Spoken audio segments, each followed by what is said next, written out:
So today's topic will be on fever and sepsis. So this is a very generic topic. You all know that. So we are going to deal in like how to generally treat a fever and how to treat a patient with FUO, that is fever of unknown origin, and how to treat a patient who's having a suspected sepsis and what will be the treatment depending on the source of infection. Sorry for that.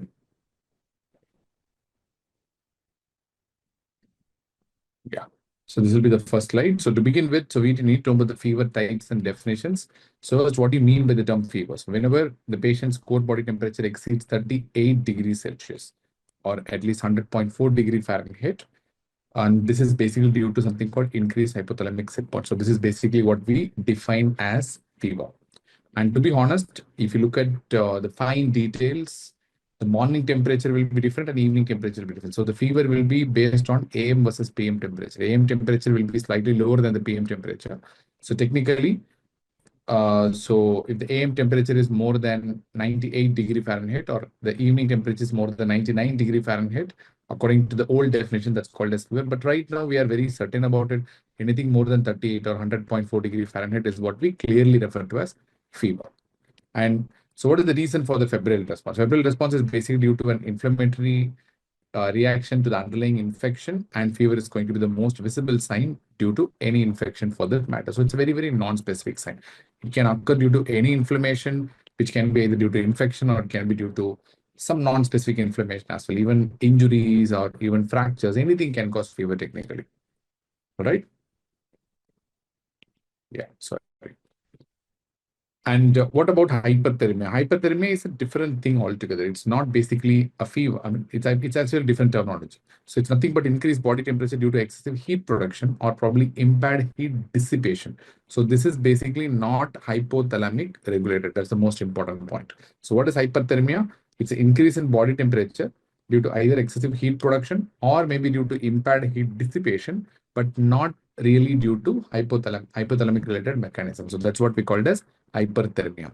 So what do you mean by the term hyperpyrexia? Hyperpyrexia means it's extreme fever, meaning the core body temperature often exceeds 41.5 degrees Celsius or 106.7 degree Fahrenheit, which is very commonly seen in CNS injury. The classic example is going to be the pontine hemorrhage, the typical example. Apart from that, stroke can cause, certain times trauma can cause, or certain conditions like neuroleptic malignant syndrome that can cause, neurotic malignant syndrome is commonly due to succinyl choline use. So all those things can produce something called hyperpyrexia, which is an extreme increase in body temperature. So what are the other types of fever that we know? So we know something called fever of unknown origin. We'll be talking about that in detail in some time. So which is nothing but persistent fever with no clear-cut cause after baseline workup. The basic baseline workup you have done, but you don't know the clear-cut cause of fever. That's what we call as fever of unknown origin. Then we have another term called febrile neutropenia, which means that fever in patients with absolute neutrophil count of less than 500. So this value of neutrophil count of less than 500 is what we refer to as severe neutropenia. So whenever the patient is having fever in the setting of severe neutropenia, we tend to call it as febrile neutropenia.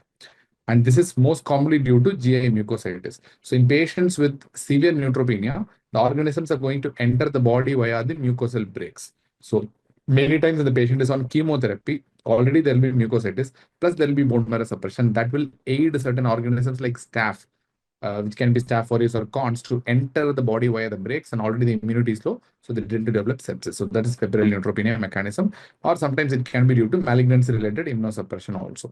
But the take-home message is most of the febrile neutropenias are going to occur in the setting of malignancy or chemotherapy. So coming to clinical approach to fever and its treatment. So first, if you look at the cause of hyperthermia, so it can be some non-infectious causes like, we are not talking about fever, which is usually due to infection. We're talking about hyperthermia as such, which can be due to non-exertional heat stroke or exertional heat illness. So exertional heat stroke is a different thing altogether, which tend to occur in patients who are bodybuilders or endurance trainers and all those people because of heavy training. And drug toxicity, like stimulants, the best example for that is cocaine and MDMA, often tend to produce fever. Malignant hyperthermia is a cause, serotonin syndrome is a cause, and even anticholinergic toxicity like TCA toxicity or belladonna poisoning, atropine toxicities, even that datura poisoning, all those things also can produce toxicity, that is drug toxicity. And various endocrine disorders, like for example, thyroid storm. We all know that hyperthyroidism itself is a cause of fever because it can increase body temperature by increasing the BMR. And pheochromocytoma, we know that because it's a catabolic state and because of excess catecholamines, patients can develop fever. Technically, any malignancy can produce fever, honestly speaking. So CNS disorders, the best example is spontaneous hemorrhage, as I said, or any ICH for that matters, and any stroke for that matters can also produce hyperthermia. But remember, stroke and fever, hyperthermia doesn't go very well together, because whenever the patient is having a stroke and whenever the patient is having fever, it will kill the neurons faster, because the BMR will increase, the cerebral metabolic rate also will increase, and that is going to kill the neurons faster, and the infarct will expand even faster. So that's why stroke and fever is not good thing to happen. And coming to the clinical approach. So in any fever or hyperthermia, the first thing is to identify the source. It can be due to infection, or it may not be due to infection, but the most common cause, we all know, it's going to be infection only. And you have to review the symptoms and look for localizing signs. So whenever the patient is having chills and rigors, always think of bacteremia. And if the patient is having ulcerative dysuria, going to think in terms of UTI, or the patient is having cough sputum, think in terms of pneumonia. So I've told only very few things, but generally you have to review all the symptoms. You have to look for certain localizing symptoms and signs. If the patient is having influenza-like illness, like URI symptoms, predominantly it can be due to just some virus, like coronavirus or rhinovirus or adenovirus, something like that. So you have to look for the basic symptoms and signs. The symptomatology is going to be very, very important. And you have to perform a focused testing. So unnecessarily don't perform all the tests for all the patients. So just perform a focused testing. Certain basic labs, blood cultures, in case if you're suspecting bacteremia, can be done.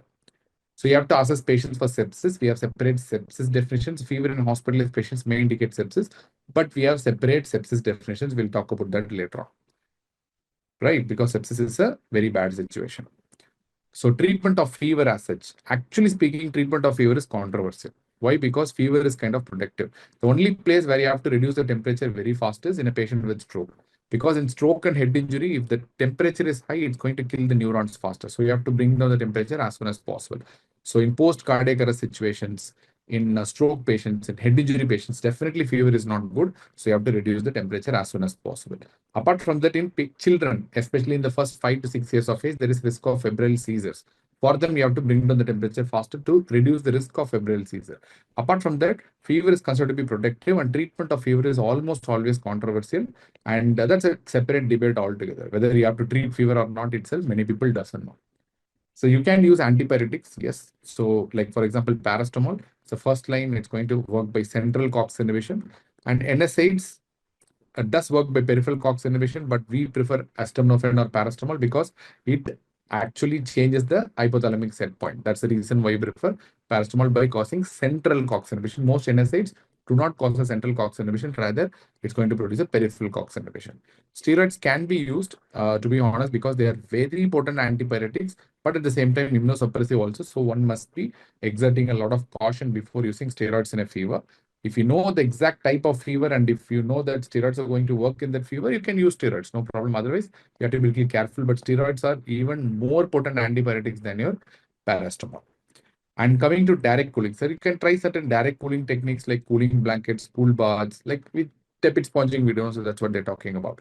And what caution you have to exert is the fact that most direct cooling techniques might result in paradoxical increase in core temperature via peripheral vasoconstriction. So even though it can peripherally cool the body, but the central body temperature can increase further. So the peripheral cooling techniques has to be carefully used, especially in patients with hyperpyrexia or not.